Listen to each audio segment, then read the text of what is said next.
Welcome back to Horror Vault channel. In this video, I will tell you the true horror story of Spring-Heeled Jack from the past. I would highly recommend you to subscribe to our channel if you love watching such interesting true horror stories. So, without delay, let's listen to the main story. The figure of Spring-Heeled Jack has haunted the imagination of the British public for more than 150 years. A mysterious and disturbing entity, Spring-Heeled Jack was said to have possessed supernatural abilities, most notably, the power to leap vast distances, as well as terrifying features such as glowing red eyes and clawed hands. To this day, the figure of Spring-Heeled Jack remains a part of British folklore, straddling the line between legend and reality. From reports of strange encounters and disturbing attacks to newspaper headlines, Spring-Heeled Jack's story is a chilling chapter in Victorian-era history. His myth persisted through the years, his exploits stretching from the shadowy streets of London to the darkest corners of the English countryside. But who was Spring-Heeled Jack, and why did his name become so infamous? Was he a maniacal predator, an elaborate hoax, or a true supernatural being? In this video, we will explore the origins of Spring-Heeled Jack, the detailed accounts of his encounters, and the cultural and historical context in which his legend arose. We will also attempt to understand how and why a single figure could captivate an entire nation, leaving behind an eerie legacy that lingers in both historical archives and modern pop culture. Chapter 1. The Origins of the Legend. The earliest reports of Spring-Heeled Jack date back to the 1830s, a time of rapid industrialization and social change in Britain. The first sightings are recorded in London, though later reports would surface from across the country. At first, these stories were dismissed as rumors, exaggerated tales, or the work of pranksters. However, as the frequency of reports grew, it became clear that there was something far more unsettling at work. The first known encounter occurred in 1837, when a woman named Mary Stevens claimed to have been attacked by a strange figure while walking near Clapham Common in London. Stevens reported that she was accosted by a figure who leapt out from behind a hedge, with glowing red eyes and clawed hands. The figure reportedly grabbed her, scratching her face before leaping away into the night with incredible agility. She was left shaken but unharmed, and her testimony became one of the first widely reported incidents involving Spring-Heeled Jack. In the following months, similar accounts began to surface, describing a figure capable of incredible feats of acrobatics, often described as leaping over walls or rooftops with ease. The figure was also said to have a terrifying appearance, one that combined elements of a demon, a phantom, and a grotesque human. Reports often included descriptions of a devilish laugh, a metallic or shrill voice, and sometimes the smell of sulfur or burning. The media quickly picked up on these strange reports, and sensationalist newspapers began to publish detailed accounts of Spring-Heeled Jack's attacks. The combination of bizarre features and seemingly supernatural abilities made for perfect fodder for the Victorian press, and the legend of Spring-Heeled Jack spread like wildfire. Chapter 2. The phenomenon expands. As the legend grew, so too did the number of reported sightings. Throughout the 1840s and 1850s, accounts of Spring-Heeled Jack spread beyond London to other parts of England, including Manchester, Liverpool, and Birmingham.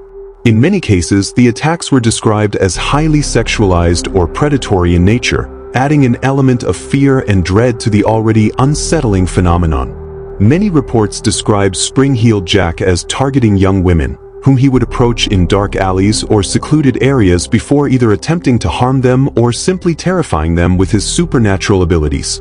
One of the most infamous reports came from a woman named Polly Adams, who claimed to have been pursued by the figure across several streets before she managed to escape. Others were not so lucky. In 1843, an attack on two young women in London caught the public's attention in particular. The women, who were walking in a quiet part of the city late at night, were accosted by a figure who appeared from the shadows.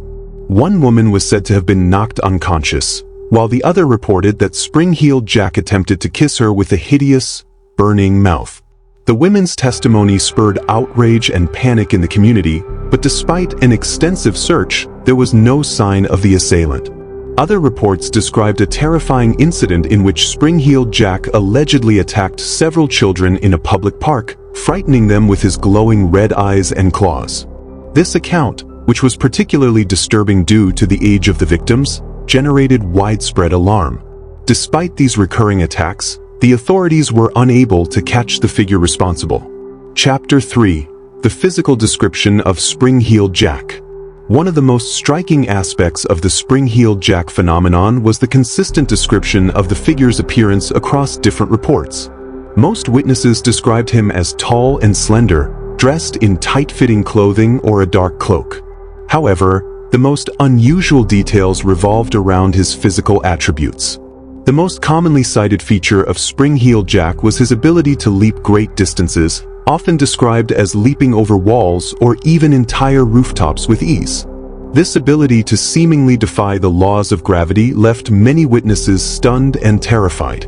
Some described his movements as being unnaturally fluid, while others likened his jumps to those of a kangaroo or a demonic creature capable of defying the limits of human anatomy. In addition to his leaping ability, Spring-Heeled Jack was said to possess glowing red eyes, which became one of his most terrifying trademarks. Witnesses often reported seeing these eyes in the darkness, either glowing with an unnatural intensity or seeming to burn into the night.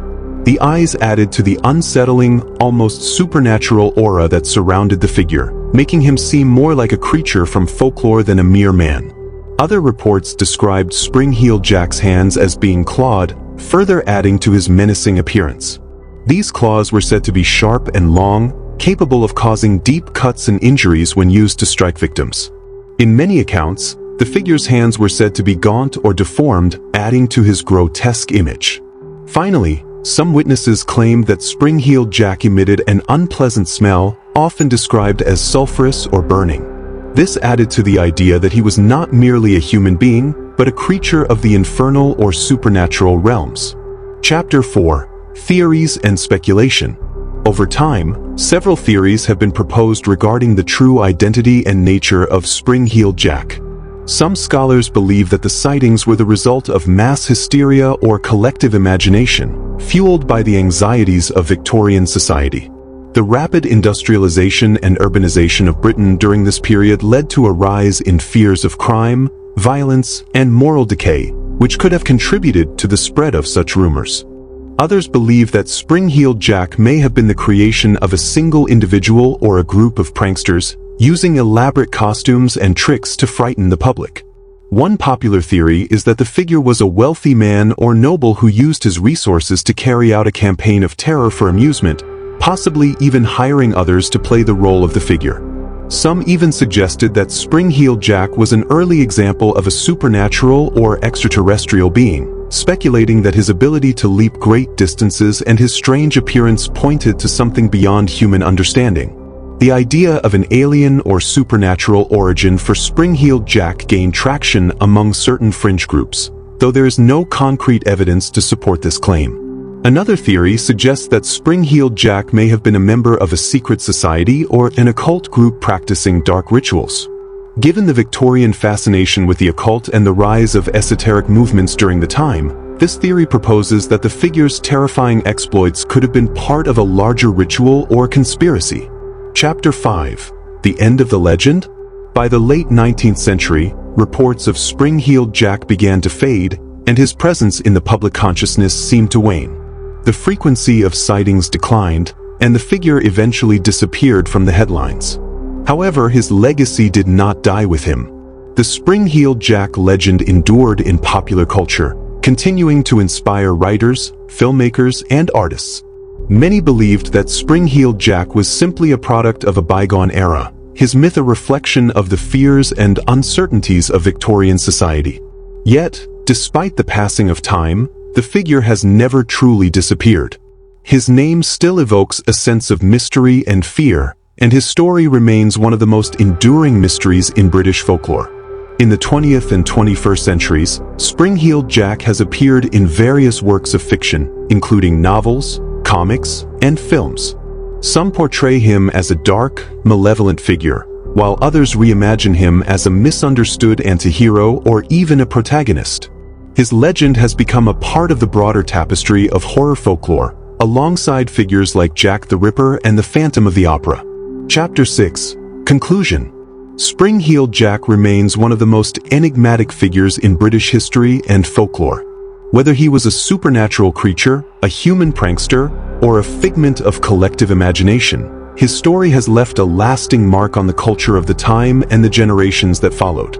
While the true nature of Spring-Heeled Jack may never be known, his legacy endures as a symbol of fear, mystery, and the unknown. The question of who or what Spring-Heeled Jack was continues to fascinate those who delve into the shadows of Victorian history, and the figure's ability to leap into the public consciousness with such terrifying force will likely keep him alive in our collective imagination for years to come. The leap of Spring-Heeled Jack, whether into the night or into the pages of history, remains one of the most extraordinary and haunting mysteries of the Victorian era. And that's the end of this video. If you enjoyed watching this story, then do like, share, and subscribe to Horror Vault to watch our upcoming unique true horror stories. I will see you in the next video.